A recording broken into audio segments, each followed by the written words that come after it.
सरकार, आपके बाद कांग्रेस सरकार, आता पड़ता एक नंबर बटन, एक नंबर बटन। ये जो है हमारा जो इलाका है ये मध्यम वर्गीय और मिल मजदूरों का इलाका है। यहाँ पे कष्टकरी और मजदूर यहाँ पे ज़्यादा रहते थे और रहते हैं।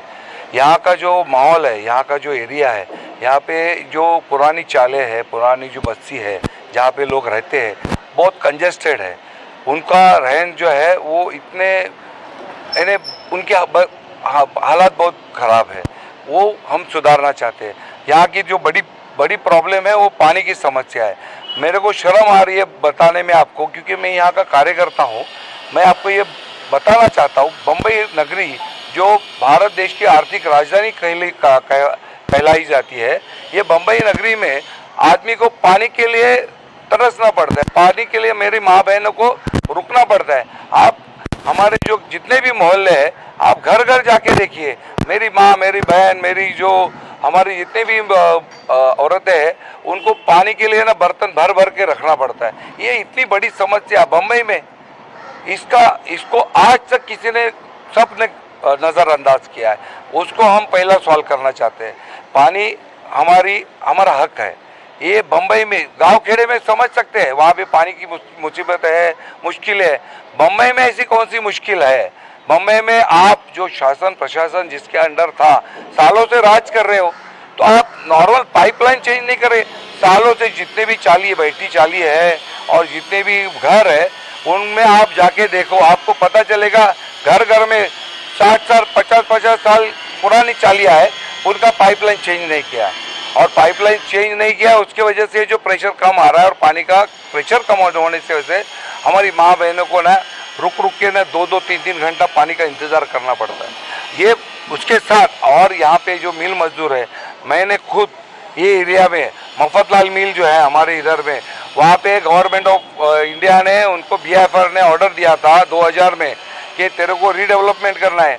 बम्बई जब जितनी भी मिलें बंद हो गई, तभी उनको रीडेवलपमेंट का परमिशन मिला। तभी एक कानून बनाया था BIFR ने कि जो भी मिल बंद हो रही है, डेवलपमेंट होना है, उस मिल में कुछ टर्म कंडीशन रखे थे। तो यहाँ की जो मफतलाल मिल है, वहाँ पे भी 2000 साल में टर्म कंडीशन रखा था कि आपको पहले 10,000 स्पिंडल का मिल कंस्ट्रक्ट करके खड़ा करना है, उसके बाद आप डेवलपमेंट कर सकते हो। बल्कि गवर्नमेंट ने ये करके लेना था, शासन ने ये करके लेना था, वो नहीं किया। 2018 से आज मैं और मेरे सब साथी उसके खिलाफ, जो उद्योगपति है उसके खिलाफ खड़े हो गए। 2018 से हमने लड़ाई चालू की मिल मजदूरों के हक के लिए। उनको बोला जो गवर्नमेंट ने बोला है ना वो चालू कर। 10,000 स्पिंडल बोले तो आज मेरे 200-250 लोग जो भाई है वहाँ पे जो मिल में मजदूर है वो काम पे चढ़ेंगे। आज सुप्रीम कोर्ट का भी ऑर्डर आया है। मफतलाल मिल ने भी जो वहाँ का डेवलपर है उसके खिलाफ आवाज़ उठाया, सुप्रीम कोर्ट तक गया और मफतलाल मिल के जो मालिक है वो भी जीत गए और उनको मिल चालू करने का ऑर्डर भी मिल गया। आज यहाँ पे बम्बई में मिल की ज़रूरत है, मिल मजदूरों को रोज़गार मिलने की ज़रूरत है। रोज़गार एक बात है, यहाँ पे जो डेवलपमेंट है वो डेवलपमेंट के हिसाब से आप देखेंगे 47,000 वोटर है, उसमें से खाली 2 दवाखाना है, जो आपला दवाखाना बोलते हैं ना, 2 दवाखाना वो आपके बाजू में है इधर, और एक जो है रानी बाग के सामने जो महापौर बंगला है ना उसके सामने। मैं चाहूँगा कि आप जाके उसकी हालत देखें और चालू है कि नहीं वो आप जाके खुद देखें, तो आपको पता चलेगा कि यहाँ के 47,000 जो पब्लिक है खाली एक दवाखाना के ऊपर चल रहे हैं। मैं चाहता हूँ आपातकालीन व्यवस्थापन जो है हमारे एरिया का, हम कोविड से निकल गए हैं तो हमारी जिम्मेदारी बनती है। कोविड ने हमको बहुत कुछ सिखाया है। हमारा जो है बुजुर्ग आदमी है, माँ है, दादा है, दादी है या छोटे से छोटा बच्चा है, आपातकालीन व्यवस्थापन में यहाँ पे कोई एम्बुलेंस की व्यवस्था नहीं है। इमरजेंसी कार्डियक एम्बुलेंस यहाँ पे होना चाहिए। मैं चाहूँगा मेरे हल्के में जितना भी एरिया है वहाँ पे कम से कम 4 कार्डियक एम्बुलेंस होनी चाहिए, ताकि मेरे जो बीमार कोई भी इंसान हो उसको तुरंत जो है ना, जो प्राथमिक उपचार बोलते हैं ना, फर्स्ट एड जो होना है, उसको इमीडिएट एक्शन होना है वो मिले। उसके साथ आरोग्य के साथ हमारे यहाँ पे जो युवा है उनके रोजगार के बारे में कोई बोलने को तैयार नहीं है। खाली सपने दिखाते हैं, सपने दिखा के आज तक इनका काम चल रहा है। मैं चाहूँगा कि यहाँ पे हमारी जो बचत गट है, महिला बचत गट है, महिला जितने भी हैं उन्होंने कम से कम यहाँ पे 4-1 महिला एक संगठित हो रहे अलग अलग बचत गट के माध्यम से उनको महिला उद्योग भवन, महिला उद्योग वसाहत निर्माण करने की मैं कोशिश करूँगा। सरकार के दर पे मैं जाके उनको बोलूँगा कि मेरे महिला जितने भी माँ बहन हैं उनको उद्योग भवन दे दिया जाए। उनको घरगुती जो गृह उद्योग होता रहता है उसके लिए मैं आवाज़ उठाऊँगा, उनको जगह और उनको जो भांडवल लगता है वो। उसके साथ हमारे यहाँ का जो युवा है, जो स्टूडेंट है, आप देखो बड़े बड़े शहरों में सब व्यवस्था है, लेकिन बम्बई इतनी बड़ी शहर होने के बाद भी हमारे जो मिडिल क्लास लोग हैं उनको स्टडी के लिए उनको बच्चों को स्टडी भेजने के लिए 25-50 लाखों रुपया खर्चा करना पड़ता है और तब जाके वो उच्च शिक्षा प्राप्त करते हैं। मैं चाहूँगा मेरा मजदूर का बेटा, मेरा गरीब घर का बेटा वहाँ पे डिजिटल मॉल में जाए। मैं ये चाहूँगा परम पूज्य डॉक्टर बाबा साहब अम्बेडकर डिजिटल मॉल खड़ा करूँ, डिजिटल स्टडी मॉल, जिसमें आप मॉल में जाएंगे तो बहुत कुछ खरीदने जाते हैं, तो मेरा जो स्टूडेंट है वो स्टडी मॉल में जाएगा, वहाँ पे अलग अलग किस्म के जो है व्यवस्था की जाएगी, डिजिटल डेस्क उसको निर्माण किया जाएगा जहाँ पे वहाँ अपनी पढ़ाई कर सके। और हमारा जो भविष्य है वो हमारा नौजवान, हमारा स्टूडेंट है, उसको अच्छे से अच्छे परवरिश, अच्छे से अच्छे उसको गाइडेंस मिले, ये कोशिश मेरी रहेगी। और सबसे बड़ी बात ये जो हमारे जो एरिया में है डेवलपमेंट, ये डेवलपमेंट के नाम पे सबको फंसाया जा रहा है। डेवलपमेंट के नाम पे यहाँ के जो बड़े बड़े लोग हैं वो हमारे जो मध्यम वर्ग के लोग हैं उनको फंसा के हमारे एरिया से बाहर बेघर करके बाहर भेजने की कोशिश करें। ये षड्यंत्र के खिलाफ मैं खड़ा रहूँगा। हम सब साथ ही उसके खिलाफ जो बड़े बड़े जो उद्योगपति है, जो डेवलपर है, उनके खिलाफ मैं आवाज़ उठाऊंगा, क्योंकि हमारा ज़मीन है, हम यहाँ पे बचपन से रहते हैं, आदिवासी मूल हमारा घर है। हमारे घर के साथ जगह पे आप बड़ी बड़ी जो इमारतें टावर खड़े करेंगे और हमको बेघर करेंगे, ये हम कभी बर्दाश्त नहीं करेंगे।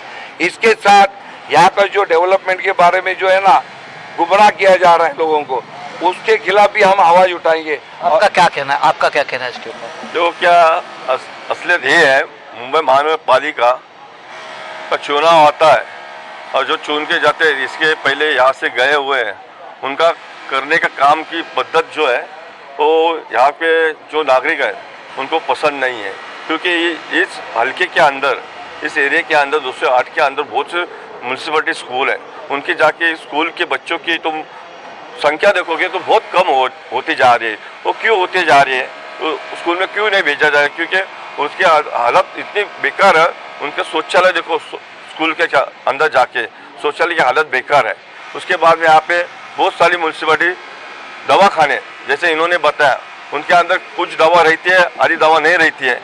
अभी आंगनवाड़ी है, आंगनवाड़ी में जो प्रेग्नेंट औरत होती है उसे महानगर पालिका से कुछ अनुदान मिलता है। आंगनवाड़ी की स्थिति जाके देखो, कौन से कोने में छपरा जैसा घर है, उसके अंदर कितने जन को तो मालूम नहीं आंगनवाड़ी कहाँ है। एक हल्के 47,000 वोटर्स है। हाँ, 47 अंदर बहुत से लोगों को पता नहीं है। और पानी की तो इतनी हालत है, स्लम एरिया के अंदर अभी भी पानी शाम को बाहर जाके नल से लेना पड़ता है। झगड़े होते रहते हैं। बड़े बड़े टावर हो गए, उनके पास पानी नहीं पहुंचता है, हर टावर में झगड़े चालू रहते हैं। आपका क्या कहना है? आपका क्या समस्या, आप क्या कहेंगे? आप क्या कहेंगे इसके ऊपर, क्या समस्या है इलाके की?